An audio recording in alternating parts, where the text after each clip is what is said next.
It started like any other night, cold, silent, and star-soaked over the Arizona desert.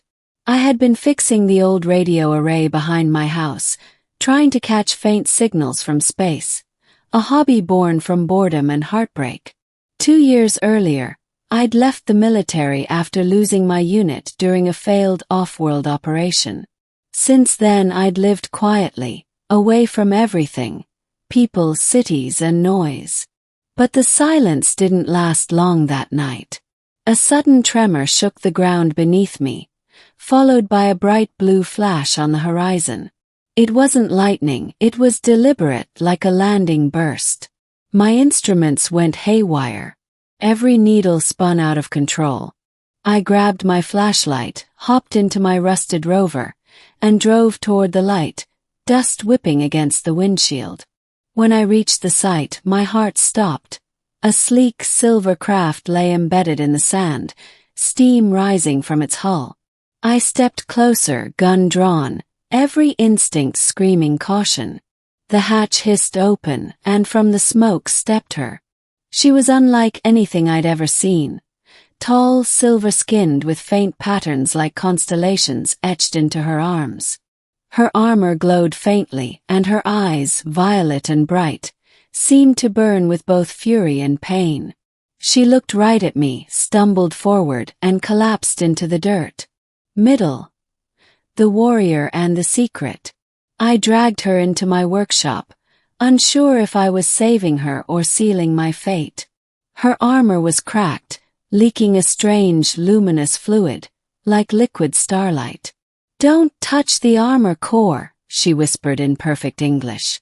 Her voice was deep but melodic, like it vibrated inside my bones. "You speak English?" I asked, stunned. "Your language is primitive," she said weakly, "but sufficient." I managed a half-smile despite the fear clawing inside me. "You're welcome." She looked at me, curious, then fainted again. Hours passed before she stirred. I'd bandaged what wounds I could find, though most of her damage was beyond human medicine. When she finally sat up, I asked the question that had been eating me alive since the moment I saw her. "Who are you?" She stared at me for a long moment, as if deciding whether to trust me. "My name is Seraphine Vera of the Ziran Dominion, commander of the 9th Fleet." The title sent a chill through me. The Ziran Dominion was no myth. It was them, the same species humanity had fought a secret war against for a decade. I'd lost friends to their weapons. And now, one of their elite warriors was sitting in my home. I reached for my rifle, slowly. She noticed.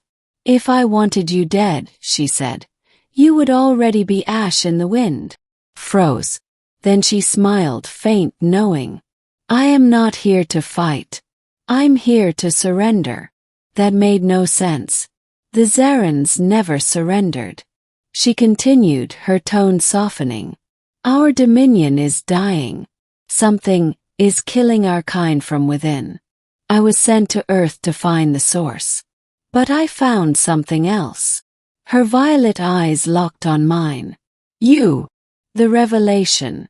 She explained that the Zerans' physiology was failing. Their evolution had reached a dead end. They had perfected strength, speed, and logic, but they had lost something vital over centuries of genetic refinement. Emotion. They couldn't heal anymore because they had erased the part of themselves that cared to. Their scientists believed humanity held the missing genetic resonance, the chaotic emotional code that gave life its drive to survive. That's why they had come to Earth, not just for war, but for blood. "You're saying your people are dying because they're too perfect?" "Yes." "Because we are incomplete," she replied. "You're kind, you fight, you love, you break, and yet you keep rebuilding. We forgot how." Her words hung heavy in the air. "But why me?" "Yes. You said you came here for something else." She hesitated, looking almost embarrassed. "When I crashed, my neural core linked to your signal. Your mind was the first thing I felt. The connection anchored me here. You are my tether now. I stared at her, confused. My mind saved you. Yes, she said softly. And now if you die, I die too. I laughed, not out of humor but disbelief. That's insane. Your species always says that before the truth destroys them, she replied. The connection deepens. Over the next few days, Seraphine recovered slowly. I learned that beneath the armor and pride, she was more human than she realized. She was curious, impatient, occasionally sarcastic. She examined everything. My coffee machine, my books, even an old guitar collecting dust in the corner. What is the purpose of this primitive device? She asked. To make noise, I said. Show me. I strummed a few notes.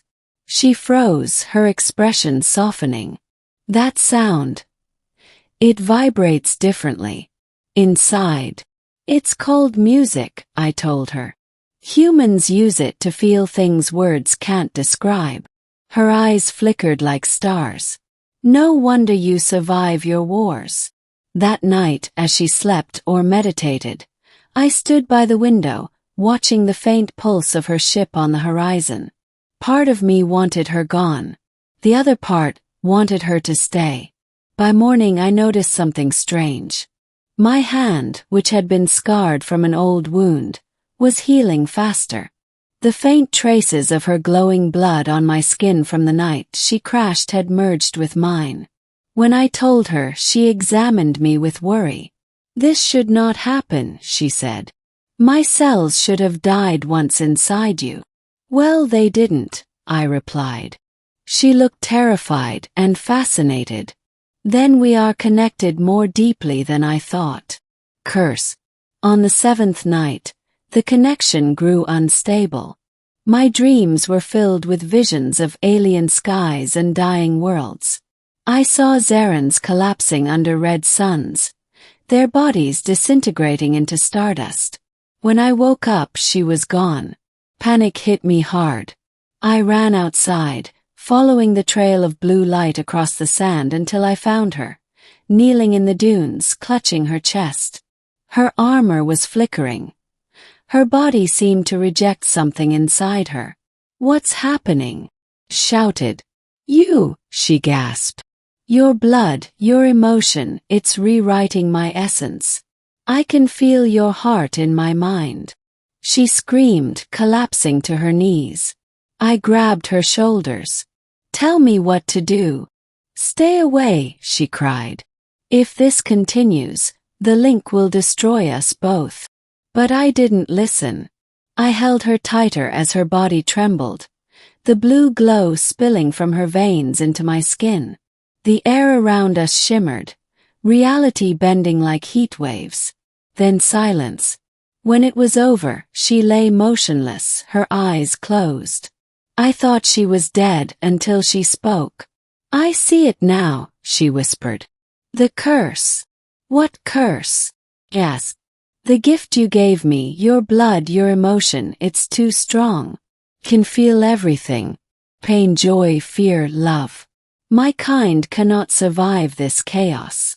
Tears, real glowing tears, rolled down her face. I will burn from the inside out, just like your kind burns from war and guilt. I held her hand, my chest tight. Then don't fight it. Let it change you. She looked up at me. You do not understand. This is not evolution. This is corruption. But her eyes said otherwise. Choice. Days later we were found. Her ship's beacon had triggered an automatic retrieval. A massive Zeran cruiser appeared in orbit, its shadow blotting out the sun. She looked at me one last time. They will take me back. If they find our bond, they will destroy you. Then don't let them. I cannot fight them all. You're a commander, I said. You can lie.